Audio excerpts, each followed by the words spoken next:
নেতাজি, এই যে আপনার জন্য সৌদি আরবের স্পেশাল বিরিয়ানি নেন, বিসমিল্লাহ বলে শুরু করেন। বিসমিল্লাহ। কি বিরিয়ানি? বিরিয়ানি কোথায়? কেন এই যে বিরিয়ানি? এইটা বিরিয়ানি? তুমি আমার সাথে মস্করা করো? তুই কি ভুলে যাচ্ছিস? তুই কার সামনে দাঁড়িয়ে কথা করছিস? ভাই এই আসনের ভবিষ্যৎ এমপি।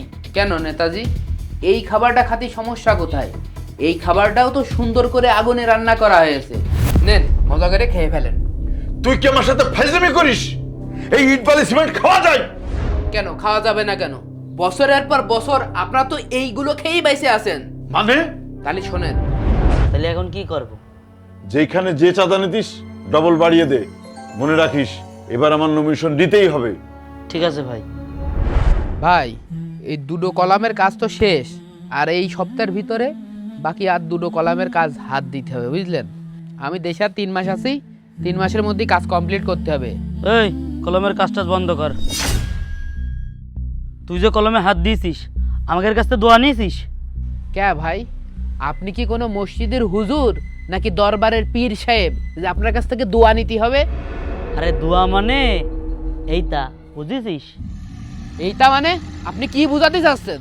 কি বোঝাতে যাচ্ছে উপরে আয়। আমি এই জায়গাটায় বিল্ডিং করছি, এইটা মানে কি আপনার চান্দা দিতে হবে? আপনি ভুলে যান না, আমি কিন্তু একজন প্রবাসী। তুই প্রবাসী বলেই তো তোর কাছে আইছি। শামসু ভাইয়ের সাথে দেখা করেছিস? শামসু ভাই দোয়া নিয়েছিস? শামসু ভাই যে এই আসনের আগামীবার ভবিষ্যতের এমপি, জানিস তুই? আমি বিদেশ খাটিছি 10 বছর, আমি নিজের টাকায় নিজে বাড়ি করছি, নিজে কলাম দিচ্ছি। তা কোন কাজ শামসু ভাই, তার সাথে আমার কি? তার সাথে আমার দোয়া নিতে হবে কি করতে ভাই? এই তুই বলিস নি আমি কি ডাক? বল, পরিচয় দে, আমার পরিচয় দে। শামসু ভাই লোক ভাই, বিরাট বড় নেতা ভাই।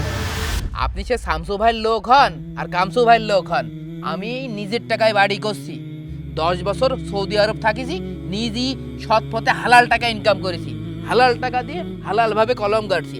আপনাকে টাকা দিতে হবে কি করতে? তোর সাথে অত কোনো কথা না। তুই 1 লাখ টাকা নিয়ে শামসু ভাইয়ের ওখানে দেখা করবি।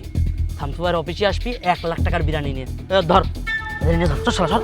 আরে ভাই এ কি এই দিনে কি এখনো আছেন? এই দিনে দুপুরে কি ডাকাতি করবেন নাকি আপনি? ভাই টাকা নিয়ে অফিসে এসে দেখা কর।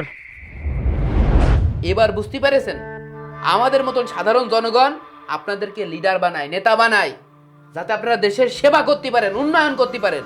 আর আপনারা বছরের পর বছর ইট বালু সিমেন্ট রোড রাস্তা যা আছে সব চাঁদাবাজি করে খেয়ে ফেলেন। তার মানে? মানে 10 বছর আগেও আপনি ভাঙাচোরা একটা সাইকেল চালাইতেন, আর এখন আপনার গ্যারেজে দেখে আসলাম 5-5টা পাজারো গাড়ি পড়ে রয়েছে। আপনার ইনকাম সোর্স কি? একজন ভ্যান চালক তো সে ভ্যান চালিয়ে খায়, আপনি কি করে খান? আপনার ছেলে আমেরিকায় পড়াশোনা করে, এত টাকা আপনারা কোথায় পান? কোথা থেকে আসে এত টাকা আপনার? কোন সরকার সর্বোচ্চ কয় টাকায় বা আপনার বেতন দেয়? তুই কিন্তু খুব বেশি বুঝে ফেলাইছিস। তোর কিডনি খুলে তোর গাল দিয়ে চালিয়ে দিবানে। এই তুই কি বলতে চাচ্ছিস? কি বলতে চাচ্ছিস তুই? আপনার এই সামসা কি করেছে জানেন? আমি 10 বছর সৌদি আরব ছিলাম, ভাবলাম দেশে এসে সুন্দর একটা বাড়ি বানাবো। আমি বাড়ির কলাম করতে গিয়েছি, ও আমার কাছে 1 লক্ষ টাকা চান্দা চাচ্ছে। 1 লক্ষ টাকা দিয়ে নাকি বাড়ির কাজে হাত দিতে হবে। কে? ঠিকই তো আছে, তুই বাড়ি বানাবি আর প্রোটেকশন মানি দিবি না? কি রে? হ্যাঁ ভাই, আপনি ঠিকই বলেছেন। প্রোটেকশন মানি? সেটা আবার কি? ও, তুই যে প্রোটেকশন মানি দিচ্ছিস সেটা তো আমি তোর ফেরত দিয়ে দেব, বুঝতে পারিস? বুঝিসনি? ধর আমি সামনে ইলেকশন করব, তোর বাড়ির মেম্বার কয়জন? 10 জন। ভোটের সময় আমি প্রত্যেককে 10,000 করে টাকা দিয়ে ভোটটা কিনে নেব। তার মানে কত? 10-10 কে 1 লক্ষ টাকা তুই পেয়ে গেলি। তার মানে এখন যে টাকা তুই প্রোটেকশন দিচ্ছিস, প্রোটেকশন মানি হিসাবে দিচ্ছিস, সেই টাকাটা ভোটের সময় তুই পেয়ে গেলি। তাহলে তোর প্রোটেকশন মানি অ্যাডভান্স দিলি আমারে। বুঝতে পারিনি? হ্যাঁ, না মানে নেতা হওয়ার জন্য কোনো যোগ্যতারই দরকার হয় না, আর সামসা হওয়ার জন্য কোনো যোগ্যতারই দরকার হয় না। সাদা একখান পাঞ্জাবি পরে নিলি, পায়জামা পরে নিলি কি নেতা হয়ে যাওয়া যায়?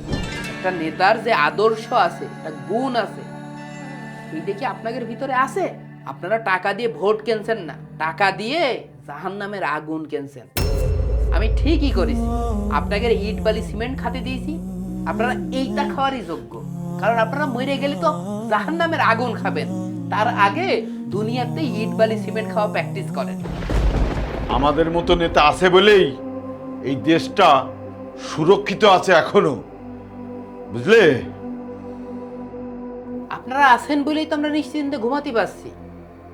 আপনারা যে নেতা হয়েছেন, যদি বাংলাদেশে ইউনিয়নের মেম্বার, চেয়ারম্যান, এমপি হওয়ার জন্যই যদি কোনো পরীক্ষা থাকতো, তাহলে আপনাদের মতন মানে লাস্ট বেঞ্চের স্টুডেন্টরা কোনো সময় নেতা হতে পারত না, আর আমাদের দেশটা সুন্দর হইতো।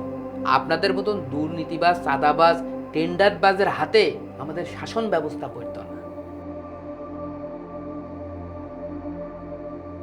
আমার এই তিতে কথাগুলো আপনাদের ভালো লাগলে আমল করেন, তাহলে একটু জান্নাতে যেতে পারবেন।